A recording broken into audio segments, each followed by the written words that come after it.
If your legs are getting weak, it's not just a cosmetic thing, that's a real issue for your health. Healthy longevity depends on having healthy, strong leg muscles. Give me 1 minute and 56 seconds twice a day, and I'll give you at least a decade of healthy longevity. Okay, let's start with the first exercise. It's simple, most of us have heard them, most of us have done them, especially by the time we're a boomer. They're called calf raises. I'm going to turn around and hold on to the stair rail for these first 2 exercises. Now, the simplest, easiest beginner version is from the floor with 2 legs. Then, as you get better at doing that, you can do 20 or 30 of them, then you start doing it with 1 leg. And then, as you get better and stronger, you get more stretch, you do 2 legs and then 1 leg.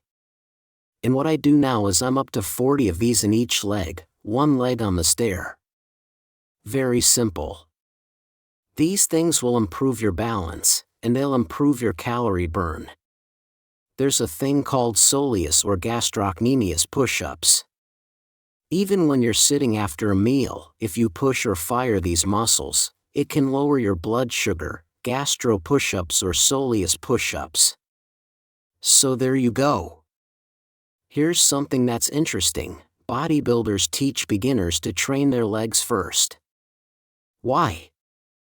Because strong legs release key hormones like testosterone and growth hormone, and things called myokines that help our entire body, not just the legs.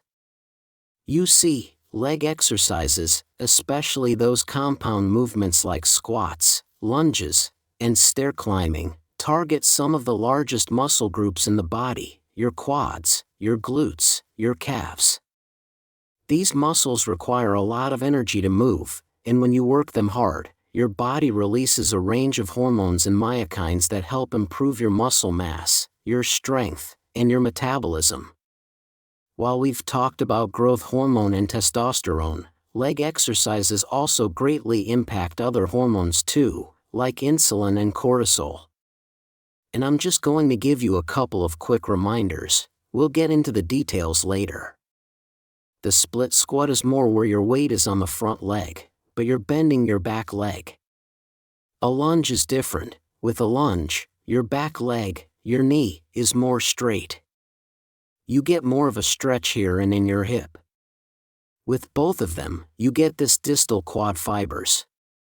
And just a reminder, when you look these up, like Jesus did, and the opinions he got was, these are for strength. They're for core strength, balance, stability. Well, balance and stability is important because I probably don't have to tell most of my viewers how important it is. When somebody breaks a hip, you get like 50% disability with a broken hip, and 1/4 of the people are dead within a couple of years after a hip fracture. So we don't want to fall, that is important. But we want to focus on the mitochondria and the capillaries in our leg muscles. That's going to be our safest, best internal safety valve against the progression, the inevitable progression, of metabolic disease as we age into our boomer years and beyond. So again, in some other clips we'll show what I usually do. I usually do a version of the split squat on the stairs because I go up and down the stairs multiple times a day. Now let's look here though, you can do it on the floor without any prep.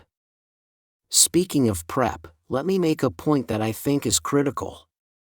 Most people think of working out as going to the gym, which means taking these clothes off, putting gym clothes on, driving across town, standing behind a line, waiting for machines. If that's your only version of muscle exercise as you get into your boomer years, you're doomed. You've got to have something that's quick and easy. We call them exercise snacks. As I said before, I do a session in the morning right after I wake up, and a session in the evening right before I go to bed. And I know people will criticize and say you can't do exercises before you go to bed. These little, easy exercises, once you get used to them, you can go to bed, they will help you sleep. So next, we're going to do squats, or it's basically like a one-legged squat or a split squat, or the reality is, it's just climbing the stairs, the same exercise that you do, the same motion that you do in climbing the stairs. Now I'm doing this on the third stair, you'll see why in just a minute, but there's no need to go all the way up to the top for this. Just go at one of the bottom stairs. And what you're doing, you're starting to get some firing of these fibers. And these fibers, this muscle, the distal quad and the glute. Now, after you get, do that for a couple of months, if you're not used to this, and then you could skip a step. And when you start skipping a step, you're going lower and creating much more burn here in the distal fibers of the quad and here in the gluteus. Now, I'm at the point now where I do 10 of those at 2 steps. I'm not strong enough to go to 3 steps, but I am touching my toe down to the bottom of that second step. And you can see I'm starting to breathe heavy because I'm starting to get some significant firing of these muscles. Notice what I have on. I don't have gym clothes. If you have to drive across town or even just change your clothes to work out, you're probably not working out enough. And for you boomers, you might notice the all black here with the short sleeves. Who does that remind you of? Jack LaLanne. You remember him? What, 50 to 60 years ago? Now let's talk about something crucial, mitochondria. Your legs are full of mitochondria, and these little powerhouses determine how much energy you have. Strong legs mean more mitochondria, better glucose regulation, more stamina, and most of all, a healthier, longer life. This is crucial because more mitochondria burn the cell's energy, and the more mitochondria you have, the more efficient your body uses glucose for energy and manages it. When you work your legs hard, your body becomes more efficient at using glucose for energy. This can prevent or improve prediabetes, and it's one of the most effective ways to combat insulin resistance and diabetes. For women, strengthening your legs can also positively influence estrogen levels. Estrogen levels are crucial in maintaining healthy metabolic function and supporting overall hormone balance as we age. This is why people with weak legs are at a higher risk for diabetes. Your legs don't just move you, they manage your body's energy and healthy longevity. So now we're going to talk a little bit about lunges, and you'll see why I don't do lunges. I used to do a lot of lunges. I did lunges with a lot of weight. And there's a couple of challenges with lunges. One is, they tend to arch your back a lot. Another is, it can be a little bit more of a challenge for balance. A third is, it's just not quick and easy like the split squats or step squats that I do on the stairs. So with a lunge, you do the same thing as you do with a split squat, except the difference, as I said before, is you keep that back leg knee straight.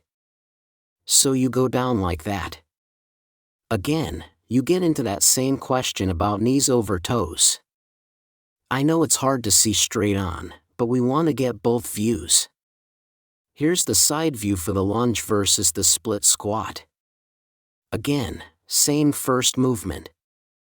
The second movement is keeping that leg, that back knee, straight. And as you see, that pushes this issue of knees over toes even more, unless you move that back foot much further back. You'll also see again, maybe a little bit more challenging for balance. Now, the advantage though is, you do get a lot more groin in both groins, a little bit more stretch in both the groins and the thighs while you're doing the exercise. And yes, I fully expect to get a lot of corrections and you're doing it wrong, and we've talked about that a couple places. I'm not going to talk about that again right now. So another side view showing this problem with getting your torso straight but also not arching your back, that is a little bit of a challenge. Again, sometimes that challenge is good, and you may be at a place where you want to do a lot of that. Now these can get very, very aggressive, rigorous. You ever heard of a walking lunge? If you look at the training programs for guys like the defensive tackles of professional football teams, you'll see them doing walking lunges with major weights and barbells on their back. So again, it's like this motion, lots of balance, lots of hip, lots of just overall body workout, but major lower body strength. And you can hear me starting to breathe just from my little version of it. So again, practicality of those moves. Defensive tackles on a pro football team need it, and because of what they're doing. But look, we need it too, just to get out of bed, to get back into bed, to tie our shoes, to put our pants on, to go upstairs, and to come back down. Don't rush through these. Do slow, controlled movements, because that's where you're going to get the slow, controlled ability to go through these exercises on a regular basis.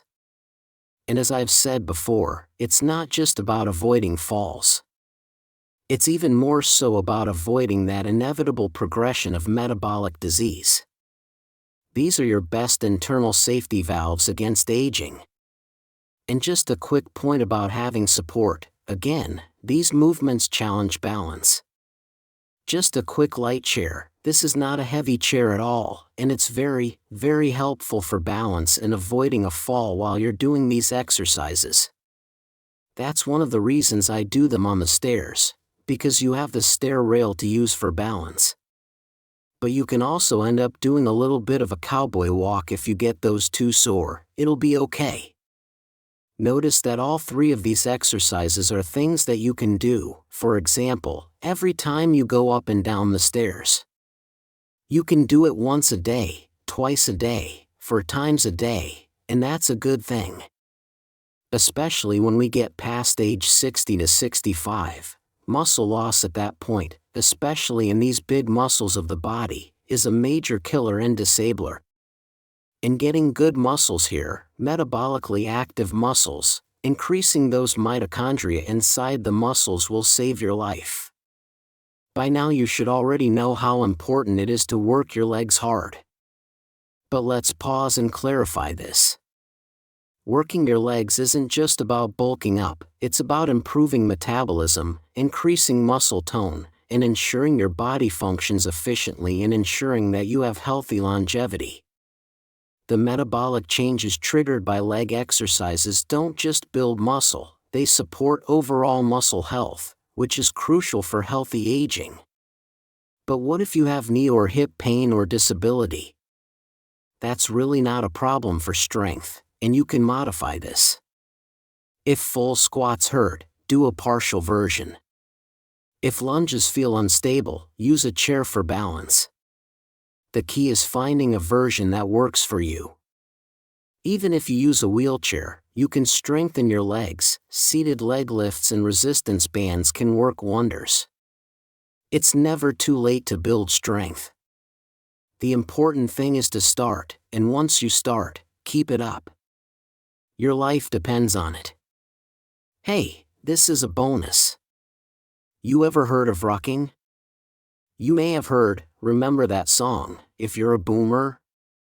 Free fra, something like that. And then it says something about my rucksack on my back.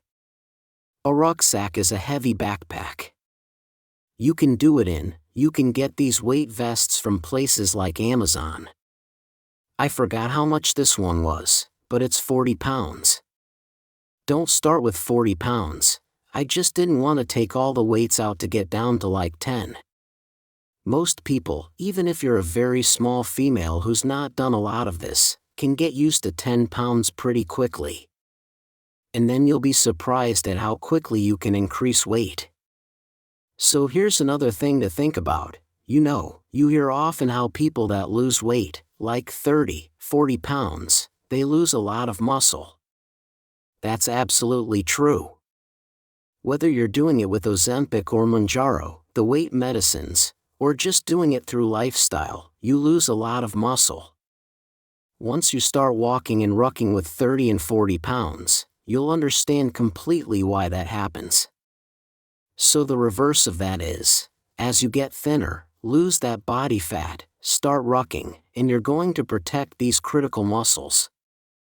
These muscles are your best internal safety valve against undiagnosed or diagnosed prediabetes, insulin resistance, diabetes. So the concept here is exercise snacks. You want to stimulate these big muscles, especially, at least once a day. It's not a big workout, it's a tiny workout, but it's enough to get that muscle stimulated. I created the video that you just watched because I have a passion about educating and empowering people like you to take charge of your health. It's the same reason why I created our metabolic risk assessment. This at-home assessment kit contains everything you need to work with one of our coaches to understand the details. It gives you a comprehensive picture and details of your metabolic health status. Using this information in the report that we develop, you'll spend an hour with one of our health coaches to understand your own unique metabolic needs and strengths. Now, all of this equipment is high quality, it's not throwaway stuff. You'll continue to use this for assessments and training during your metabolic health journey. And here's all the information that your coach will review with you from the report. Retail labs and online services charge over $500 for this. And here's the other thing, those other tests don't even include the most important components like the oral glucose tolerance test or the grip test. My at-home metabolic risk kit only costs $169.50. Yes, that's right, $169.50, less than $200. If you want to help a family member or friend, you can get an additional box, it's just $119.99. Our goal is to train and help 500 people just this month, we're well on our way. Let's hope one of those is you. Use the link below to start your metabolic health journey. Now let's sum it up, 3 exercises, calf raises, stair squats or split squats, and lunges. These will keep you mobile, balanced, and strong. To know more about how to unclog your arteries, watch this.